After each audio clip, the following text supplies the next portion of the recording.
A check engine light is like the very best thing that could happen. So the project that I'm working on today is this 99 Ford Expedition, and it's a car that my sister's been driving to school and back. So you kind of know that it's been pretty abused. The reason that I'm working on it is because it was leaking something the other day. It looked like antifreeze, but I'm not sure. And I pretty much just need to give it a clean bill of health and make sure that it is in working order and is not gonna blow up or leave her completely stranded. So with that, let's get started.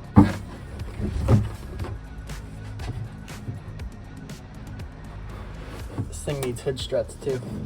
I don't know if that is ever a good idea, but that's what it's gonna be.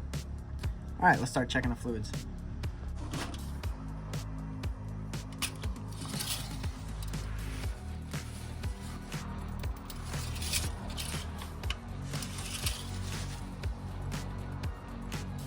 All right, well that looks significantly low. So let's top that up.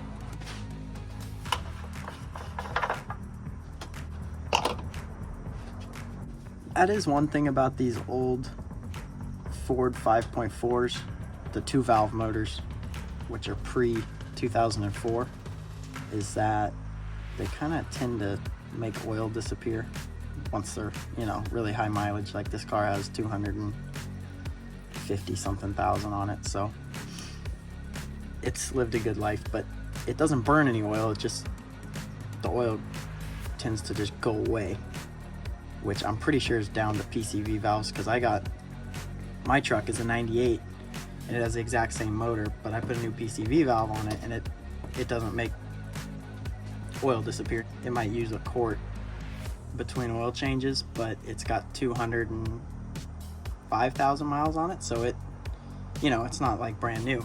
All right, let's check this. Well, that's probably over full if anything, but you know, with the way that this thing makes oil disappear, it's probably a good thing. You always got to turn that so that looks nice. Read it from the front of the car. Now we'll do the transmission fluid. It's pretty red. I changed this at 210,000 miles, and you know, it's way up on the stick. So this is one of those things where it's like, it's supposed to be checked idling and park or whatever, and you know, these Fords have like a hot and a cold range. If it's on the stick and it's not in park running or anything, if it's way above where it needs to be, it's probably fine. So I'm calling that good. It doesn't leak any transmission fluid, and it's like, where's transmission fluid gonna go? It can't like just get sucked into the engine like on engine oil, so it's not going anywhere. It's fine. Unless there's a big puddle of transmission fluid under your car, the transmission fluid level should be fine. So there's just one last important thing to check, and that would be your coolant. And I'm a little bit worried about it on this car because that's what I think I saw leaking the other day. So let's see what it looks like in there. I mean, there's some in there. It's still green, so that's good. But it's not up to the fill line, so let me fill this up. This is just water I'm pouring in here. When I changed the radiator in this car, I filled it up with a pretty strong antifreeze mix. Half a gallon of water ain't gonna hurt anything. So it doesn't get that cold where I'm at, so it's it'll be all right. And this car's days of going to the snow are kind of over. It's kind of hit that point where you don't want to take it too far from home. Let's fire this thing up and see if we can find where that leak was coming from.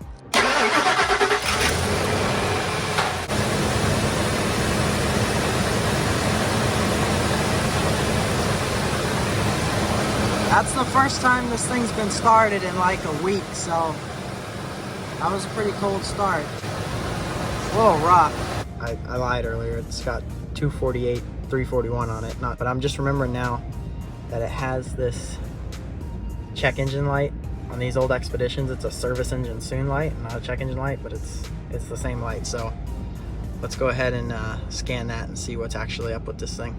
We've also got smog where I'm at, so you know, getting rid of that is kind of important for registration. So like, I mean, the car could drive just fine and go around. Like, it's kind of ridiculous that I got to smog things, but you know, it is what it is. So let's see if we can get that light off.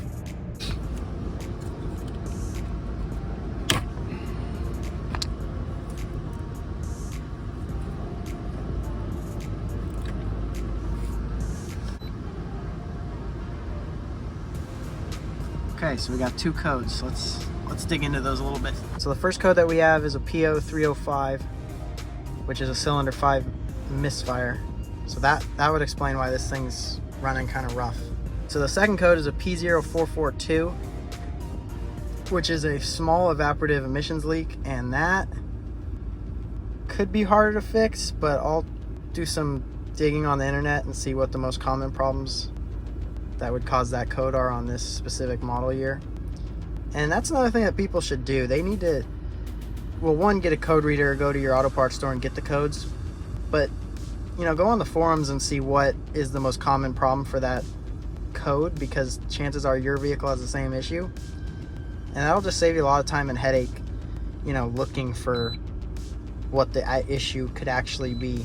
People freak out when they get a check engine light, but a check engine light is like the very best thing that could happen. It tells you, like right here, cylinder 5. Like, I know exactly where to look now for what the problem is. If that check engine light didn't show up, I might be hunting that down for hours, you know, trying to figure out what's really going on. I think it's a vacuum leak. You know, it's just hard to know without a check engine light. But when a check engine light comes on, I'm actually like excited, because that saves me just a ton and a ton and a ton of work. On these modular Ford engines, the way that the spark plug cylinder numbering goes is it's 1, 2, 3, 4 down the left, and then you come over to the right, start back at the front and go 5, 6, 7, 8. So the cylinder that we had a problem with is cylinder number 5, so it's right up here in the front. So this shouldn't be too horribly hard. Looks like I just got to pull off this power steering reservoir bracket, and then the coil pack's right below that. So these bolts are 8mm. Most things on these older Fords are either 8, 13, or 15mm. Kind of keeps things simple that way. There we go. Get these bolts. Let's break it up. Now we can get at and see this coil pack right here. Before I go and fix this though, let me show you a way that you would diagnose this if you didn't have the scanner and it didn't tell you that it was cylinder number 5. So let me start this car.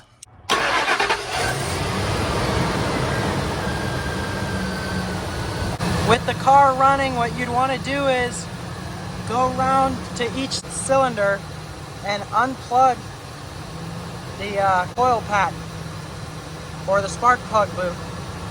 And so I got that unplugged now, and the engine sounds identical, like nothing changed about it. So that way I know for sure that this cylinder is not firing and it's not contributing to the engine in any way, shape, or form. So first thing that I'm going to do is pull this out, and then we'll check for,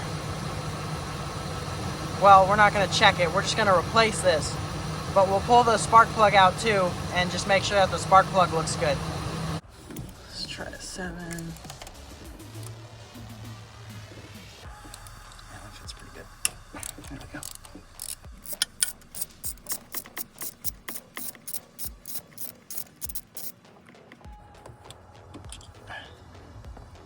Okay, now you just gotta, oh, this thing is barely attached. All right, let's pull that spark plug out and see if this spark plug still looks good. This is a 5/8 spark plug socket. Break this loop. There we go.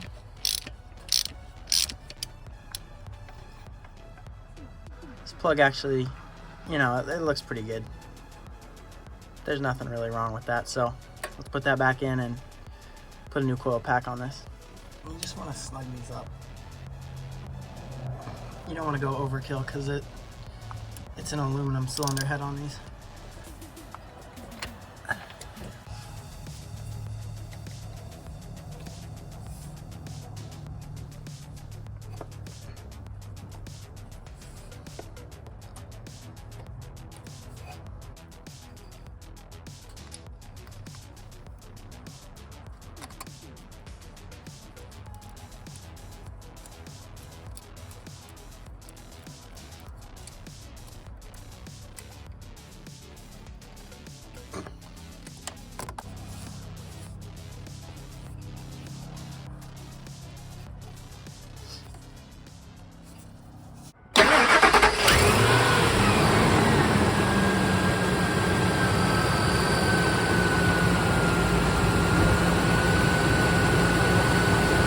I know it's really hard to tell on camera, but that's running so much smoother already. So we definitely fixed the problem there. This was an original Motorcraft, so this is like 25 years old, and these things just don't put up with the heat that well. Honestly, I'm shocked it lasted this long, so that was definitely bad.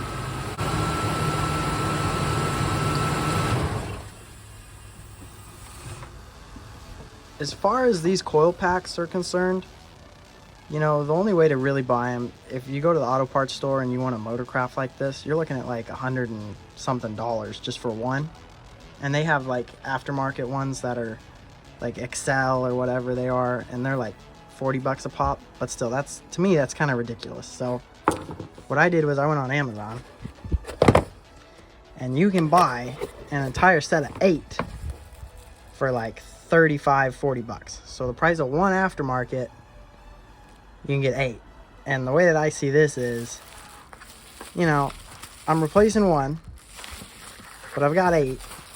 And if it is really a cheap piece of garbage, which it probably is, but honestly they probably all are, so if one of these turns out to be a cheap piece of garbage, well, I got 7 more to replace it with. I used one a long time ago on my truck, and the things lasted just fine. So I got 6 more replacements for the price of 1.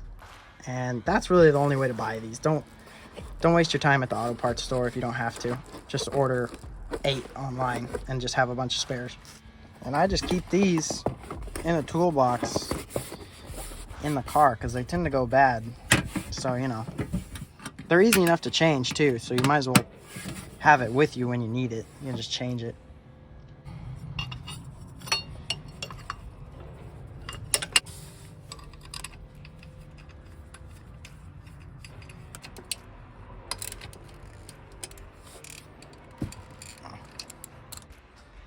As far as things under the hood are concerned, I think this thing's in pretty good shape. I think that's pretty obvious, actually. We've got a pretty substantial oil leak coming off the back of the motor. It's probably a rear main seal, and I don't feel like pulling a transmission right now, so I think we're just gonna babysit this. And it's hard to get yourself to pull a transmission on a car with 250,000 on it. It's like putting a car on hospice, you know, you just kind of make them comfortable. You're not trying to fix anything serious. Yeah, that'll be okay. So let's go ahead and clear the codes. I haven't fixed the evaporative emissions leak yet, but I took a picture of that code. That's another good thing to do. Always take a picture of the codes. Let's go erase. Yes. Successful. No check engine light. Awesome.